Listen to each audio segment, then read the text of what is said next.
Magandang araw mga kaibigan.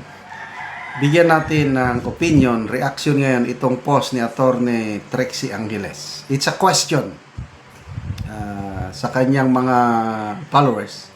Tungkol ito sa credibility, status ng ICI. Sabi niya, okay, this I really want to know from the people here. Yung mga tagasunod niya. At what point did you start to think that the ICI was bull manure? Mabigat na description. Bull. Baka, di ba? Bull. Manure, tain. Kalabaw. Ibig sabihin, useless. Kasi tain na lang. So, ako muna ang sasagot. Sa umpisa, okay ang tingin ko sa ICI. Lalo na nung naisama doon si Mayor Benji Magalong. Sabi ko, may pag-asa. Ang Pangulo, he means business. Kasi alam ko, walang sasantuhin si Mayor Magalong. Kung ano yung makita niya na mali talaga. Kasi napatunayan niya na yung kanyang prinsipyo doon sa Mama Sapano massacre. Hindi siya na influensyahan kahit pinangakuan siya na maging chief PNP, basta lang sundin niya ang gusto ng powers that be. Wala. Sinurrender niya yung chances niya na maging chief PNP. Sinunod niya kung ano yung resulta ng kanyang investigation. Kaya sabi ko, wow, may pag-asa. Walang makakaligtas sa investigative eyes ng special advisor and investigator. So magandang simula. Lalo na yung tandem nila ni Secretary Vince Dizon, ang ganda na ng simula. But everything went down. Dismayan ako nung biglang nag-resign si Mayor Magalong. Bakit siya nag-resign? Kasi nga, biglang nag-press conference si Auntie Claire. Nung una, I think September 13 yun eh. May pronouncement si Auntie Claire na ang designation ni Mayor Magalong is Special Advisor and Investigator ng ICI. Yeah, mag-investigate. September 26, may press con si Auntie Claire. Bakit nag-iimbestiga si Mayor Magalong? Na advisor man lang siya. Doon nagsimulang lahat. May nakita ni Mayor Magalong na may nasagasaan ako, sabi niya. So parang gusto na nila akong tanggalin. Ayaw nilang pa-imbestigahan. Inunahan niya, nag-resign. So, yun ang akin.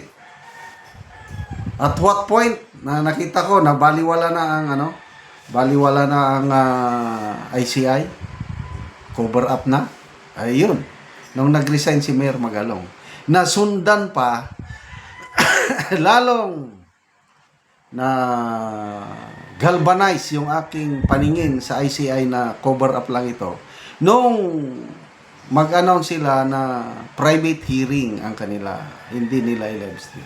Wala na. Yun lang ang akin. I don't know sa inyo. Magbasa tayo sa mga comments. Nauna, si Attorney Trixie, sabi niya, I'll start. When the President invited one of the best investigators in the PNP ever to be in it, but then asked him not to investigate. Yun, parehas kami ng paningin. Ano ba naman yan? Karen Lau, the moment BBM conceived the idea of creating the ICI, it already exposed a clear motive, because if he truly believed his government was functioning properly, there would be no need for it in the first place. The Blue Ribbon Committee under Marcoleta was gaining traction and heading straight for accountability. He needed to neutralize the ICI, neutralize it. So the ICI was created for one purpose, to engineer a cover-up. So at the very start, Ito si Karen Lau, hindi naniwala. Pao Reyes, sabi niya, this is the most obvious answer. Credibility killer talaga si Ngagba. Look at Vince Diesel now is slowly becoming a trapo. Yan, nung una, bilib ako, hangang-hanga ako kay Secretary Dizon, but ngayon naiiba na ang takbo. Kung ano ang gusto ng Pangulo, yun na lang ang susundin niya. Lalo na ngayon, mabilis silang dalawa ng ombudsman na imbestigahan ang pamilya ni Senator Bongo, koneksyon nila sa mga Diskaya. Okay lang yun. Yes, why not? Kaya lang, ang tanong, maraming nananawagan na dapat ang ICI, DPWH, sana imbestigahan din yung mga flood control projects sa Ilocos Norte and Leyte. Hanggang ngayon, wala naman. Parang, mayroon bang selective investigation? Tanong lang naman. Yan, tanong ni Attorney Rowena Guanzon. Conrado Aguilar. Magalong's part is to add aesthetic value and credibility only. Siya kasi ang very vocal about this. Baka nga in the end, kasuhan pa siya.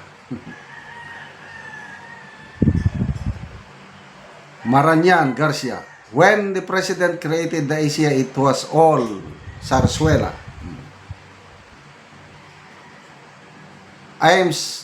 David, this is a nice promo for the gentleman, but I think he is not pro Duterte as per his son-in-law lawyer.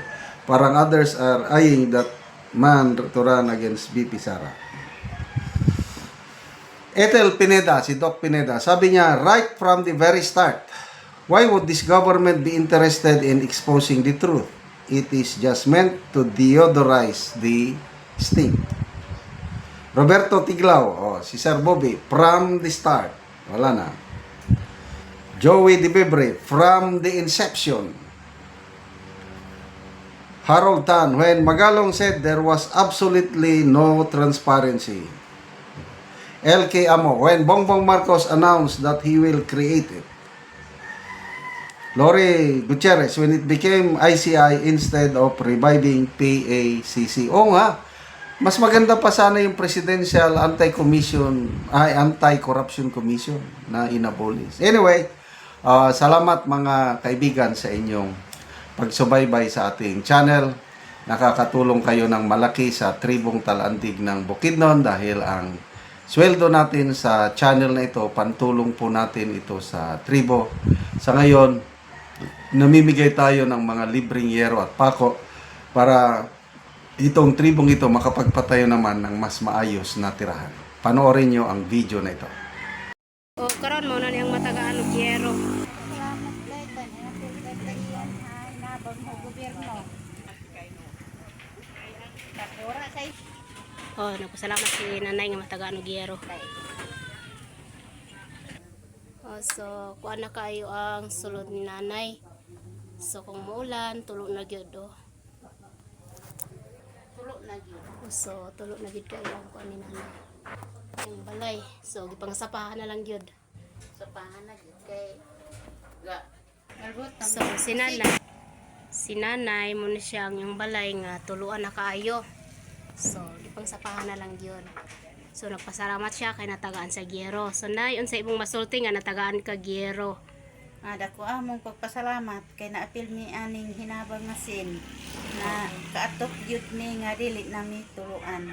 Kay kung wala mi naapil ani tulo gyud ang among balay. Basa gyud ni gaulan. Oh, so tuluan gyud mo nay. So pila na imong edad nay? 54 So 54 na ka na kay mga anak nay. nga ano. So na-eskwela pa imong mga anak or Nag-eskwela pa karon. so si nanay nag-eskwela pa daw ang anak. So Na ako'y high school. so na siya high school. So asa imong bananay? Nagtrabaho akong bana. So kamo lang ang naa sa balay nay. Dako kaya akong pagpasalamat kay natagaan kutsin na ilisdang gud ang among atop dili nang tuluan. Dako akong pagpasalamat kay natagan mi og sin kay ang among panginabuhian kalisod gyud mi. Busa ang among atop kun wala mi natagag ginabang di gyud mi Oo, kailis. so permi gyud mo tuluan nay. permanente gyud tulo ang among ato. Oo, sige Dako nay. kaayo akong pagpasalamat. Salamat sa nag-sponsor sa Sige amo nay. na nagtabang gyud sa amo sa sin. Sige nay, salamat po.